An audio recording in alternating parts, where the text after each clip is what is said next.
What led me to Bella+Duke was actually looking at my own health.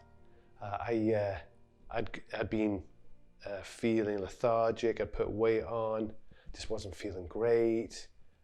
My energy was spiking up and down, and my emotions, just like I was finding things really challenging sometimes to deal with things and switching off. And then so I started to look at my own diet and what I was eating, and my kids had come along at this point as well, and I was concerned about the sort of foods that those guys were eating as well. So as I learned more about nutrition, good nutrition, and how important it was just for the health of your body, like if you're not putting the right building blocks into your body, how can your body fight off viruses, disease, and other chronic diseases going on out there that we're surrounded by so much chemicals and stuff like that? I'd spent 30 years working in the food industry, seafood, meat, poultry industry. So that's the big skill set that I bring to Bella+Duke, is knowing that market, knowing how to source it, and having a rough idea on manufacturing as well, and getting the right people to come in and work for us. I've always had dogs. Ever since I can remember, always had dogs. I had my dog Barney and my dog Gus, and 6 years ago I always walked the dogs at the back of the mountain where we lived, and 6 years ago Barney was always out in front. He was a retriever, full of life, and Gus, my Labrador, was always behind me in the walk. And this particular day Barney was behind me, and he had no energy. So I actually picked him up and went to the vets with him, took him to the vets that morning, and the vet did an x-ray and found a big black mass on his chest. Tragically, Barney died within a week, and we couldn't save him. And he was so young, as far as I was concerned. He was just 9, and he was so full of life. He should have lived on another 3-4 years. That was in my head. I wanted him to do that. Then, I guess, with my dogs, with Morpheus and Trinity, what happened was Morpheus, we discovered, had cancer. He was 9. And Tony also had 2 dogs. Both of his got cancer. And I'm like, all under the age of 10. This is absolutely crazy. It's ludicrous. How can all these dogs be getting cancer at such a young age? What happened was when I came back from a family holiday, I found Morpheus lying at the front door, waiting for us. And it was just heartbreaking. You know, I had to pick Morpheus up. Literally got in with the suitcases. He's not moving. He'd normally waggle. You know, dogs are just excited to see the rest of the pack come up. And I literally scooped him up and took him to the vets. Now, I've never had to put a pet to sleep before. This is the first time ever.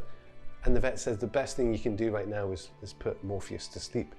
So I've put him on this cold metal table, and I thought, you know, maybe I have like 30 minutes. When they put the injection in, I was not prepared. I hadn't realized that Morpheus would literally disappear within seconds of that injection going in there. And I was just mortified. It was the worst outcome I'd ever want for my pet.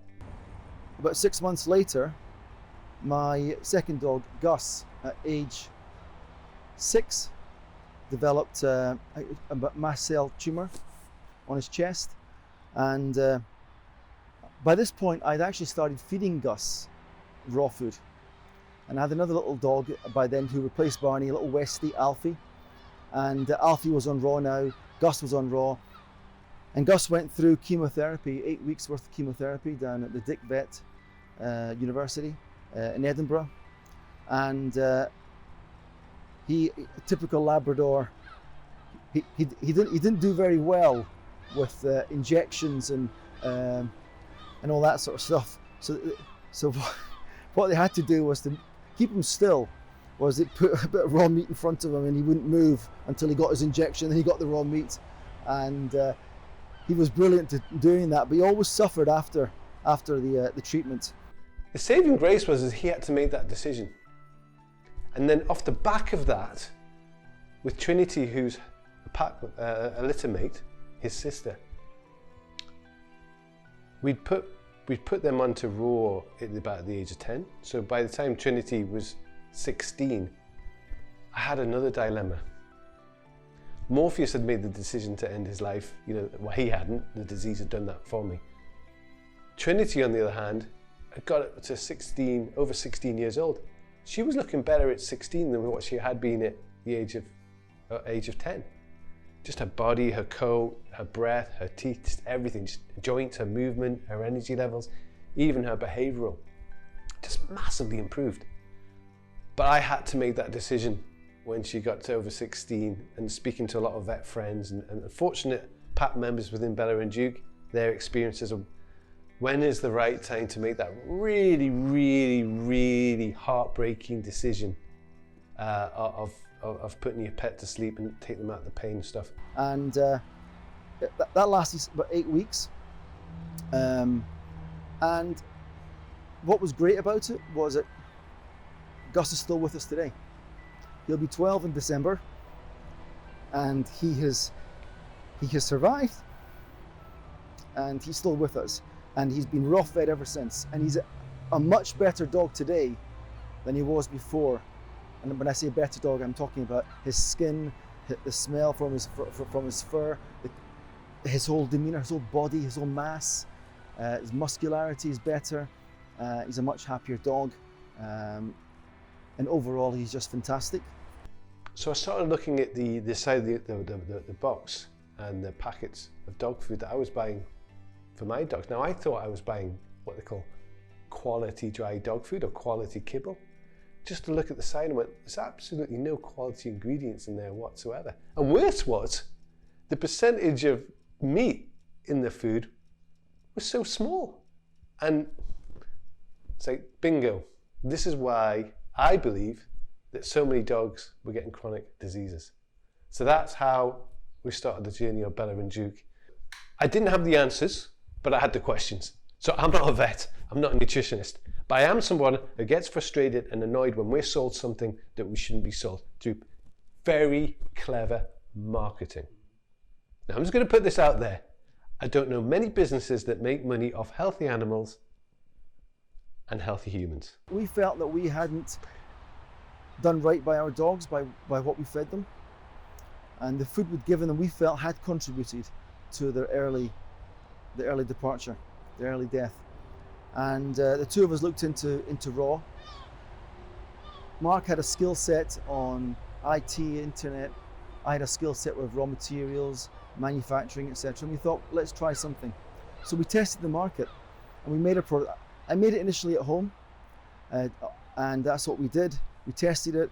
We found a small manufacturer that could make product for us, who made the product, and we went out there and we got some customers, and we realized, guess what? These customers gave us some enormous, fabulous feedback that we felt we've got a chance to do something right here. Mark and I were big believers that when we set up the company, we wanted to bring people into the company who had great skills that we didn't have. So we brought in a vet who became a shareholder in the early days. We brought in a nutritionist who became a shareholder early on. We brought in another IT specialist, shareholder early on. So we brought people in who could help us set up the company in the right way. And they came in as shareholders after we set up, but they came in with skills. My skill was the raw material, sourcing. My skill was actually knowing how to make it and how to put it together. And we explored the market. We looked at what everybody else was doing, looked at what was out there, and we also looked at some science behind it as well. And Rowan Sanderson, who was an early investor and an early person in the company who came on board as a nutritionist, helped us put those recipes together.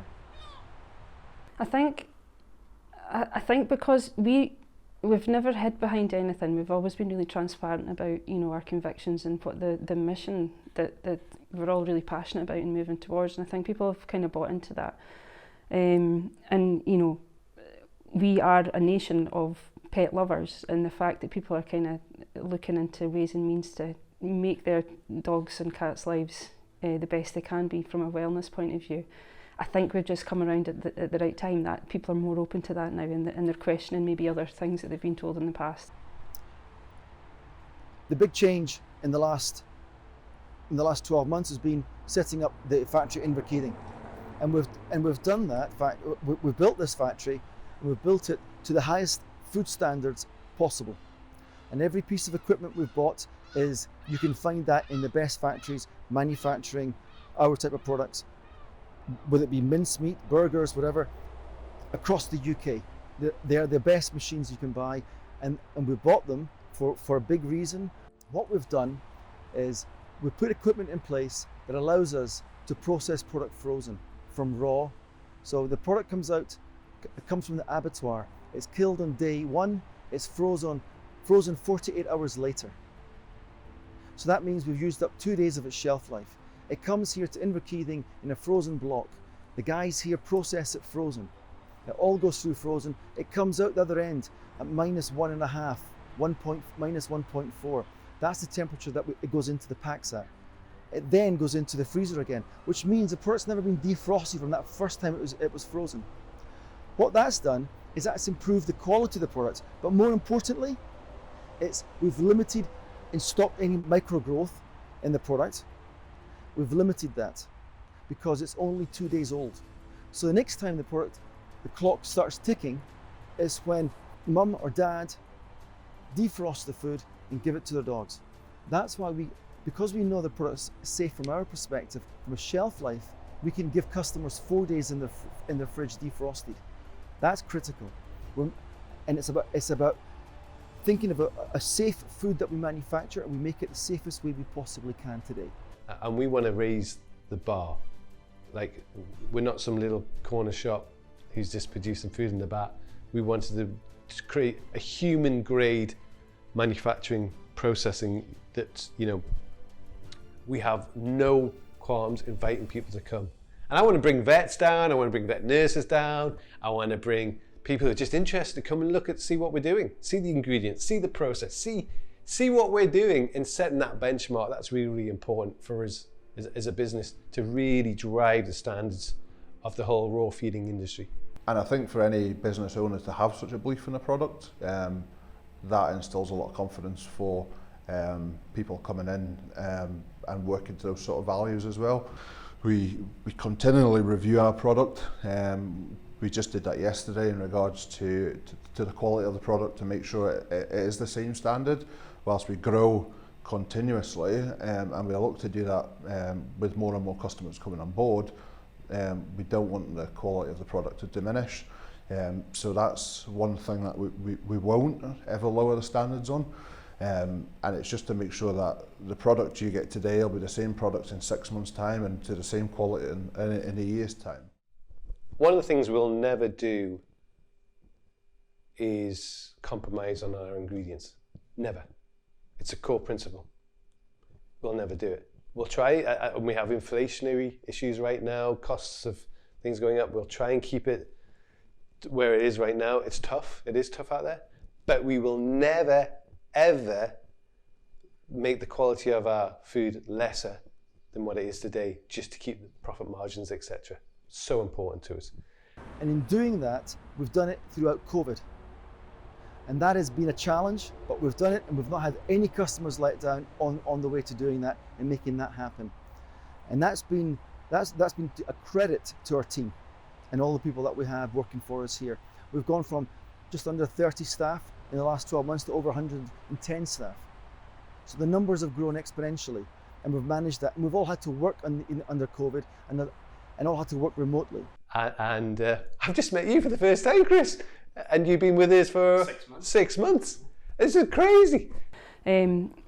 Although I did personally have challenges, but I do kind of a lot of running and that kind of stuff, which helps my mental health and ability to kind of cope with that kind of stuff, being outside and getting fresh air and everything. So from a business point of view, it was just making sure that everybody knew that they could come and talk, and if necessary, if they had something that was concerning with them, checking in with folk to make sure that they were doing okay, because work from home is an alien concept to some folk. So I think we've also done other things where we've had, we've done our best to get together as a business, across the business where we could. We had Zoom quizzes, and put out a couple of beers and some wine for a Friday night, and we could all get together just for that kind of trying to get that social aspect of it in place, even in this virtual world. So those were the kind of things that we did as a business to try and keep that cohesiveness when it was a very, very strange situation.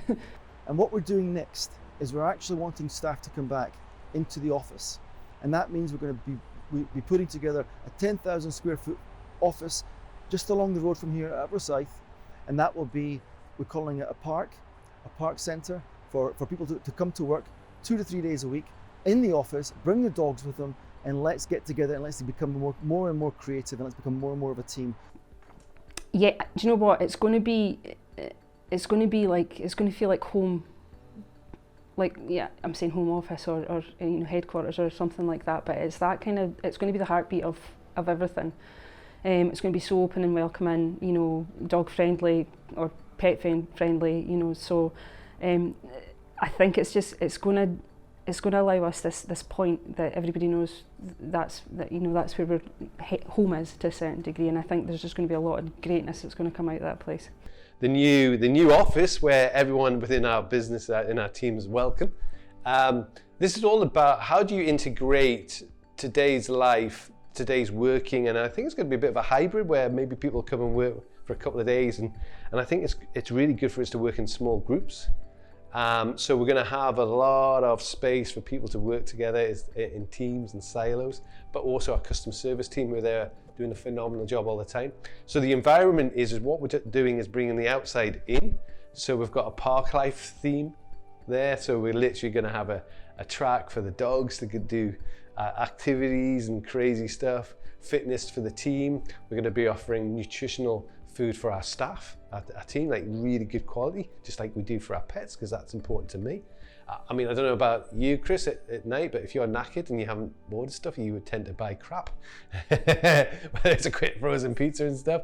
So I want to be able to produce meals that people can take home and just, feed the family with it, and you just go, this is just like, we're looking after our team, because if you look after your team, they look after the customers, they look after their pets. Everybody who works here has got the same positive kind of drive about them. Everybody wants to see the best for the business, and everybody who's part of it has a positive thing to say about the business, and is quite happy to roll the sleeves up and part of the challenges that come along with that. The interesting thing about raw is that people think raw's new, but raw is what dogs have been fed for thousands of years. It's only recently we've been feeding dogs dried food, tinned food. It's only in the last century we started doing that. But prior to that, dogs were fed a raw diet, because there's only, if you think of the planet, how many species are on the planet? There's 3 species that eat processed cooked food. That's cats, dogs, and us. Dogs and cats have no choice, but we give them that. So when you think of the science, there is science behind it, but we don't have to complicate it with too much science. The important thing is let's get the right ingredients. Everything that goes into the food has a purpose and is there for a reason. Right? We don't put stuff into the food just because it's a filler. We don't do that. We want to put stuff into the food because it's got a purpose. And one of the key things about the offals that we put in, if you think about what's the best food for liver? What's the best food for heart? What's the best food for all of those offals? The best food is actually the offal itself. So what helps the dog's heart is that it eats heart, and therefore it's quite. But when you look at it and you think about it, it's pretty simple what we're doing. We're putting the good ingredients into the dog food because all of these ingredients serve a purpose, and that's what it's all about. So there's been challenges because of COVID, because of Brexit. But because we are set up as an ongoing, like, automatic subscription kind of business, it's been a lot easier for us to plan and work with our suppliers and make sure we've had security. So we've never had an issue with security of our pipeline of products. Some things sideswipe us sometimes, which is inevitable. A lot more around packaging. We've had challenges around getting the best recyclable packaging out there. So what works well in a shop for fridge state doesn't work well in a freezer and being delivered. So we've had challenges around there, and we're continuously improving. Again, most of our customers are accepting of this, and it's great to see the support. But we are making improvements, and we will get there, because we're not the only ones. The whole industry is looking for solutions with frozen food and transporting it safely. I think Bella+Duke, we're very much focused on quality, and that's why we have vets and nutritionists and PAC members all agreeing with the ingredients and what goes into the food. And unless I get 3 green lights from people, we'll never change a product without those 3 green lights from the vets, the nutritionists, and the customers. So that's like always been the core of our company. And that's why we'll never do a cheap product. Because if you're doing a cheap product, what's in there, or more importantly, what's not in there. So we'll never go on the price game, because there's no winners in that. I think, okay, so if I go back to myself, okay, I've got a boxer, and prior to Bella+Duke being anywhere on the radar, I had investigated raw feeding. My boxer's itchy. She's allergic to quite a lot of things, and we had come across the idea of feeding raw.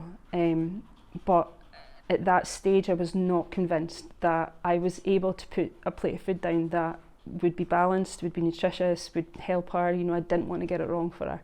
And so from a consumer point of view, the fact that Bella+Duke takes all the kind of guesswork out of it, you get a meal or a complete meals that you don't have to worry about. You can put that down to your dog without fear that you're not necessarily giving the dog the right balance of everything. So there's all these challenges we have, but I tell you what, the PAC, and what I mean by the PAC is our community of pet lovers.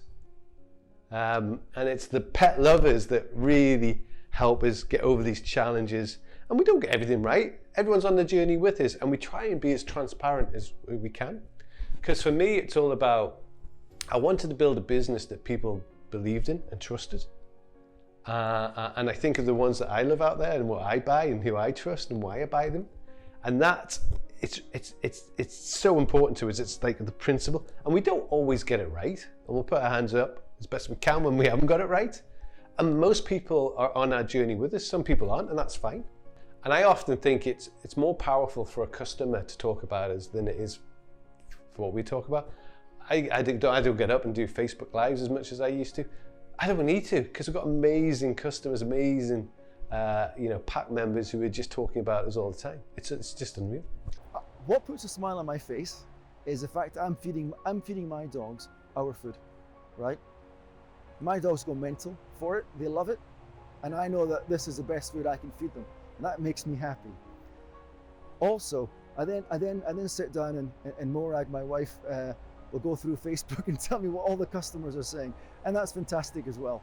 Hearing their stories, and that's a boost for me.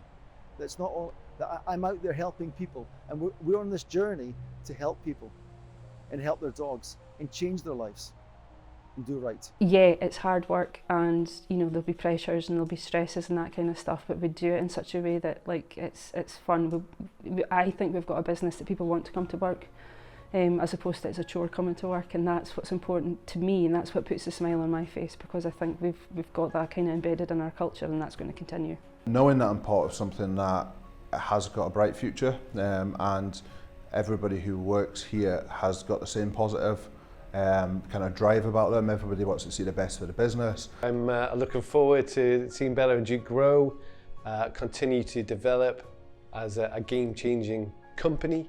Not only for our pets, but for the team as well, everyone involved, including yourself, Chris. That's where I see the future, and it's exciting. We've got really great people working in the team. We're going to save more dogs, and now we're going to save more cats.